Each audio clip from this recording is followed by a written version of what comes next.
Welcome to it, everybody. The Chris Salcedo Show Worldwide here on the Vida television network. I know the news has been consumed with what's been going on with the Mueller investigation and the real nothing burger that it is. The basket of biased press desperately trying to find some connection to the Donald Trump campaign. The best they can come up with is this guy by the name of Papadopoulos.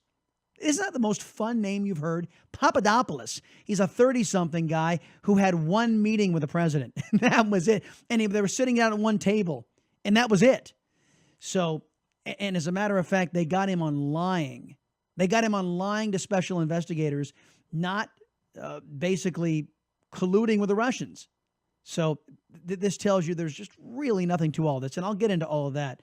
But while all of this distraction is going on, there's real-world business to take care of, in particular in the United States Congress. One chamber isn't doing any work for a living. That's the Senate. But one chamber is the people's representatives in the House of Representatives. And we'll talk to Congressman Micahel McCaul in the second segment of the show to talk about some things that they are doing, in particular as it pertains to national security. Remember, Donald Trump kicked back the Obama Ayatollah Iran nuke deal to Congress to let your representatives and my representatives actually do something about it. And the House, at least the House, is taking up that mantle.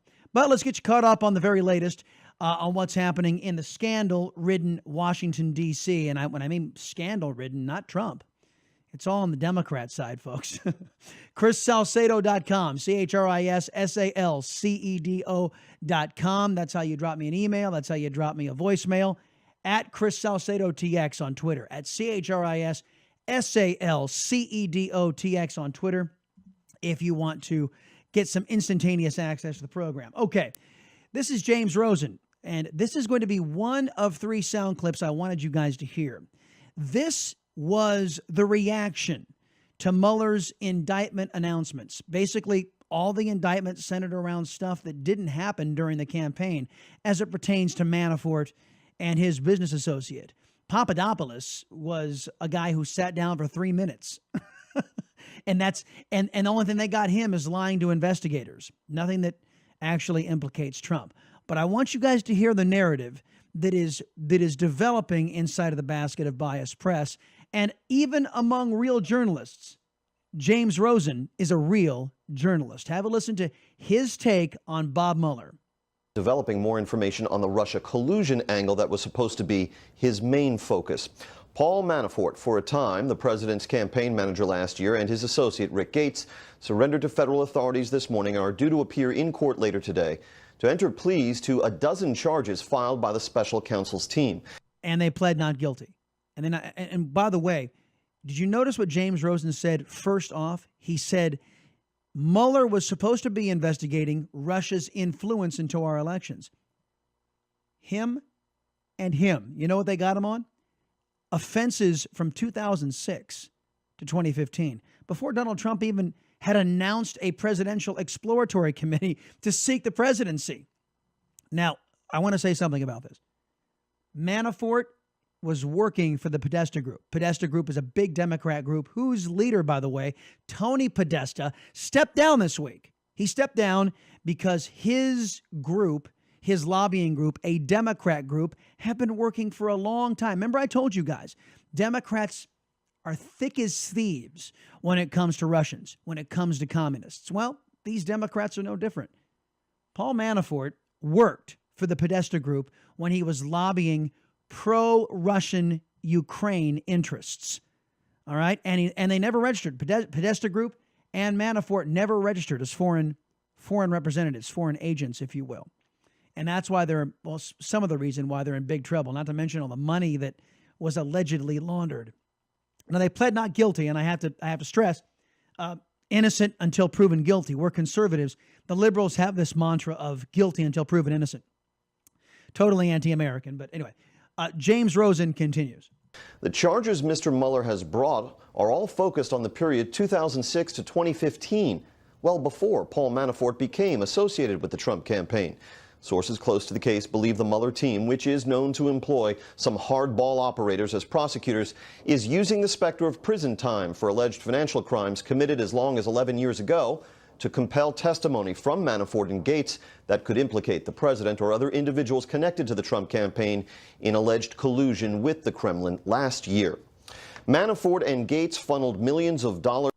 Yeah. If that's the strategy, by the way, ladies and gentlemen, then it's going to fail. Manafort hasn't turned anything over, and he's been under tremendous pressure ever since the president has been in office. If that's their strategy, I don't think they have anything. Now, backing up what James Rosen had said, trying to shake loose people higher up the totem pole, that guy's a Democrat. His name is Alan Dershowitz, and he was talking with Fox and Friends. We played this clip yesterday, but it adds to the narrative, so listen. Sure, it's all about leverage. They're going after Manafort on something that apparently has nothing to do with Trump. Years ago, his own business. Tax fraud. Yeah, but what they're saying to him is, we got you now, and we don't care about that. But if you can tell us something about Trump and the campaign and collusion, we'll give you a get-out-of-jail card free. So it's all about leverage. That's the way prosecutors work. Yeah, and it's going by the playbook, ladies and gentlemen. It is prosecutorial 101, and that's what Mr. Mueller is undertaking. Adding to this narrative, there's a whole reason. This is Judge Andrew Napolitano, a Republican. He's saying pretty much the same thing. That this is the first of many dominoes to fall. That Bob Mueller is following the standard MO of federal prosecutors. You got a totem pole, you got somebody at the top of the totem pole, that's your big prize. No surprise, it's the President of the United States. You're going to indict people going up the totem pole to see if you can squeeze them. What if they don't know anything? What if there was no collusion? Don't forget, folks, the FBI has been investigating for over a year and a half now. No evidence of collusion. Not one, but two committees in Congress, House and Senate, haven't been investigating this. And even Democrats to this day are forced to respond, no evidence of collusion. If these folks don't know anything or don't have any information, now they could make something up, sure. But that's all got to be corroborated. That's all got to be proven. And I hasten to point out, collusion isn't a crime. Sorry. Now, what Hillary Clinton and the Democrat Party did is a crime. They paid the Fusion GPS Russian firm, Russian-affiliated firm, money to get dirt on Donald Trump. That's a crime.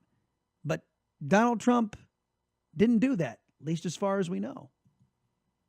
Threaten their ruination by loss of liberty and loss of property and to get them to turn evidence against the top guy. Sometimes people will make things up so that the squeezing will stop. Sometimes they'll say, I don't know anything about the president. He didn't do anything wrong. He had nothing to do with this. We'll see where it's going to go. This is the first of many steps in Bob Mueller's putting together an enormous puzzle. Yeah, first of many steps. That means that we're going to be saddled with this. And I can give you some feedback from the radio show. I've been talking about this last couple of days. Very few calls.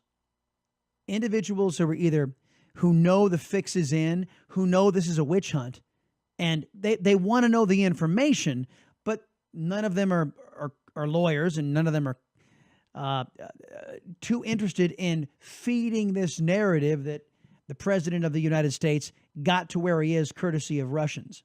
And I don't think the vast majority of Americans believe that. Now that was the punditry class, their reaction. Listen to how the basket of biased press reacted. That's Jonathan Karl of ABC News. Listen to his question. Specifically, I know we have heard a couple of tweets from the president. If you can help me understand, when he says, why aren't crooked Hillary and the Dems the focus, is the president saying that Special Counsel Mueller should really be investigating Hillary Clinton and the Democrats? Yes, that's precisely what he's saying. Hillary Clinton and the Democrats have been found to have paid Russian operatives for opposition research. That's illegal. It's illegal. But there's no special investigator investigating that. The best they have on Trump is that they took a meeting with Vianetskaya, Donald Trump Jr. with Vianetskaya, where no money changed hands. The Democrats called that treason, believe it or not. What do you call it when you pay for it, Democrats? They're not being forced to answer that. But Donald Trump is right. The Uranium One deal. Nobody in Democrat land has been able to tell you or me why that was in America's best interest to give the Russians control over 20% of our nation's uranium. Why'd they do that? And can we ignore the benefit of the Hillary Clinton Foundation, the Bill and Hillary Clinton Foundation? Millions of dollars funneled by Russians into that account. Bill Clinton's tripling of his speaking fees to Russia. I'm sure it was all a coincidence. Democrats? And is he going to rule out once and for all firing Robert Mueller? Look, I'll address the second question first. The President said last week, I believe it was last week, and I've said several times before, there's no intention or plan to make any changes in regards to special counsel. But look, today's announcement has nothing to do with the President. Did you, Jonathan Karl, can you rule out, please, because we really want to continue to bash Trump, don't fire the special counsel. Even though the special counsel, his best foot forward, ladies and gentlemen, indictments on nothing to do with the President of the United States. Nothing. Zero. And you know what? Oddly enough, nothing to do with Russia's interference in our elections. When do we get around to doing that, Bob Mueller? That's a very good question. Has nothing to do with the president's campaign or campaign activity. The real collusion scandal, as we've said several times before, has everything to do with the Clinton campaign, Fusion GPS, and Russia. There's clear evidence of the Clinton campaign colluding with Russian intelligence to spread disinformation and smear the president to influence the election. We've been saying from day one there's been no evidence of Trump-Russia collusion, and nothing in the indictment today changes that at all. Amen. Can I get an amen? She's absolutely 100% correct. And the reason why the press won't go the other way is because they are rooting for Hillary Clinton. They are rooting for Democrats, and they want Donald Trump gone. That's why we call them the basket of bias, folks. Bias towards the left. That means they're unfair to the Republican Party and to we conservatives. That's what they do. But the George Papadopoulos agreement is about the campaign. It is specifically about the campaign. It has nothing to do with the activities of the campaign. It has to do with his failure to tell the truth. That doesn't have anything to do with the campaign or the campaign's activities. But it isn't the clearest evidence yet of ties between the Trump campaign and Russian officials. So. Again, there are no activities or official capacity in which the Trump campaign was engaged in any of these activities. Papadopoulos, again, the happiest name in Washington, D.C. Papadopoulos. Sorry.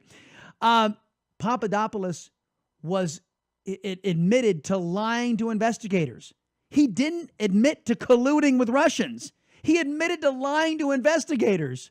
Ladies and gentlemen, why is Bob Mueller there? Why is the special counsel there to investigate collusion? So now that leads us here to Sarah Sanders taking more questions from the podium. Listen. At the end of the day, is there any concern at all from this administration, again, trying to drill down on what was asked earlier, that two people who worked for the president are now under indictment? One has pleaded guilty, and he promised to hire only the best people. Do you see how it's the president promised to hire only the best people? Wait a minute, I thought it was about Russia collusion. You see, the press, they can't get collusion. They can't get him out that way, so they got to try to discredit him any way they possibly can. The president promised only to hire the best people. And can Manafort be the best person if he's now under federal indictment for stuff he did in 2006 and 2015? Hey, sometimes you trust the wrong people in government. A lot of Republicans have been trusting the wrong people for many years. Is this an example of the best people to hire? Look, again, this goes back to these were activities that took place outside of the scope of the campaign. I can't comment on anything they did. But are these the best people to hire? Look, the president hired Paul Manafort to handle the delegate process, which he did, and he was dismissed not too long after that. Yeah, that's Paul Manafort. He was there for, 2 to 3 months, and that was it. And I would suspect that as soon as Donald Trump found out about all of his pro-Russia lobbying with Democrats, with a Democrat firm at the Podesta Group, Donald Trump said, see ya, bye-bye. Sarah Huckabee Sanders then turned to little Jimmy Acosta. Little Jimmy Acosta. Now, what did little Jimmy Acosta have to say? Sir, how can you describe Mr. Papadopoulos as having a limited role when there's a photograph of Mr. Papadopoulos sitting at a table with a candidate? Here's little Jimmy Acosta. Donald Trump took a photograph with somebody. That means he's got a up close personal relationship, and he was running the whole campaign. News flash to little Jimmy Acosta over at CNN. Simply because you have your picture taken with somebody doesn't necessarily mean that they are an integral part of your operation, doesn't necessarily mean they're calling the shots, doesn't necessarily mean a thing. The president has taken pictures with millions of people. You know what? Hillary Clinton has taken pictures with Russians. Russians, Jimmy Acosta. What does that mean, Jimmy Acosta? If Hillary Clinton has been pictured with the much-hated Russians, what does that mean, Jimmy? Trump Thousands had a of national photographs security with meeting, millions of people. and, So he was also cited by then candidate Trump in a meeting with the Washington Post as to who his top foreign policy advisors are. That seems Okay. Donald Trump in that Washington Post article referenced that team as a bunch of good folks. That was it. That was all he did. That was all he did. And then Jim Acosta said, oh, no, he cited specifically that guy. No, he didn't. No, he didn't. It's an out-and-out lie and part of the dishonest press. But listen to Jimmy Acosta. He loves to do this. Little Jimmy Acosta is going to go on. He doesn't want any answers. He's going to sit there and just make a speech, basically what it is. A whole bunch of questions. He's not going to let the official spokesperson for the president speak. He's just going to rattle off a whole bunch of questions designed to fabricate a narrative. So the star can be Jimmy Acosta. to fight against what you're saying. And also, how is it not collusion when George Papadopoulos is in contact with various people who are promising dirt on Hillary Clinton?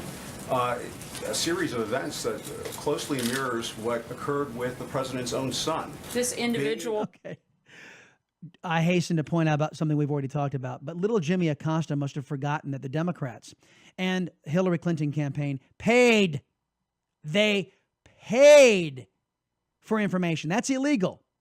But Democrats like Jimmy Acosta here called it treason to do that. I wonder. I wonder. All right, folks, coming up on the Chris Salcedo Show Worldwide, we're going to get off of all of this distraction. We're going to get off of little Jimmy Acosta trying to give his little speech in front of the White House press corps to prop up his own bona fides. By the way, note to everybody out there, what you just saw from little Jimmy Acosta, that is not journalism. If you're journalism students, don't do that. That's what not to do, what Jimmy Acosta does. Anyway, we'll start talking about some real issues. In particular, what to do about Iran and its nuclear ambitions with Congressman Micahel McCaul. That is coming up on the Chris Salcedo Show Worldwide on the Vida television network.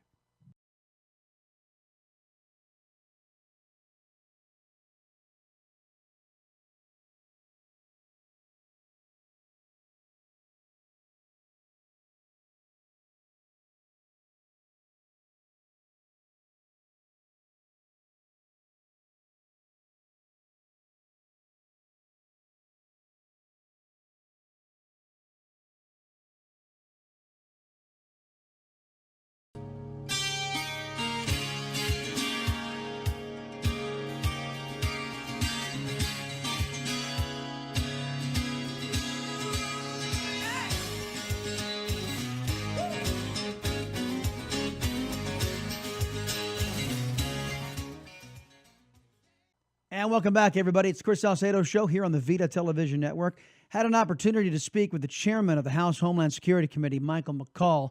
There are some other things other than fake Russia-Trump scandals to focus in on real-world problems, and some folks in the U.S. House of Representatives are doing just that. Here's how our conversation went. When this uranium sale was approved in 2010 that Hillary Clinton, among others, signed off on, there was actually an FBI criminal probe at that time involving kickbacks and other schemes involving this Russian company. And in fact, involved in that is a witness, an American businessman under a gag order who says that he heard and has information about efforts to bribe the Clintons involving the deal. That was author of Clinton Cash, Peter Schweitzer. And he was talking on Fox just last week, talking about this businessman who's been under a consider this, under a gag order since 2009. not to disseminate what he knows. And what it is theorized that he knows is that the Clintons are crooked. This guy is now going to be able to testify to Congress. We don't know if it's going to be behind closed doors or it's going to be in public. But this gag order, the Department of Justice just yesterday, basically said this guy will be able to tell his story. That's good news. Let's talk about this and many other things. Congressman Micahel McCaul is our guest right now from the 10th District in the great state of Texas. He's the chairman of the House Homeland Security Committee. And the name of his book, Failures of Imagination, the Deadliest Threats to Our Homeland and How to Thwart Them. Congressman, welcome back to the Salcedo Show. Hey, Chris, thanks for having me on your show again. Oh, no, pleasure's all mine. Look, first off, before we get into what's been happening, dropping the last couple of days, and it's been quite extraordinary to see this script flip on the Democrats. It seems it wasn't Republicans colluding with Russians. It's been Democrats all along.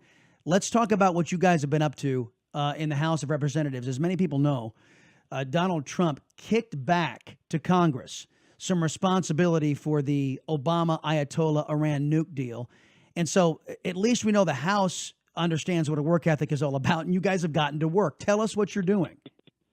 Well, thank you. And remind your listeners, we actually did repeal and replace Obamacare in the House. Yes, I know. I know I was just as frustrated. Believe me. I'll tell you a bit on this one. The president, I think, and I met with H.R. McMaster in special rooms that we have here, and got a full briefing on Iran. Yeah, this Iranian deal, as we all knew from the start, was flawed, and for many reasons, and one of which was it did nothing. And I asked Secretary then Kerry, why aren't we covering intercontinental ballistic missiles in this Iran deal?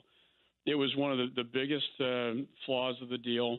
Iran has moved forward with their ICBM capability, just like North Korea, and we've done absolutely nothing to stop it. So what the president has done is come to the Congress and said, look, I'm going to try to renegotiate this deal, but I want Congress to deal with these matters outside of the deal that were never addressed, and that being their intercontinental ballistic missile capability. We just passed that measure in the House about 30 minutes ago on the floor. And in addition, we designate Hezbollah as a terror organization, which it is, and we put sanctions on that as well. And I also was glad that the president recognized the Iranian Revolutionary Guard Corps to put sanctions on them.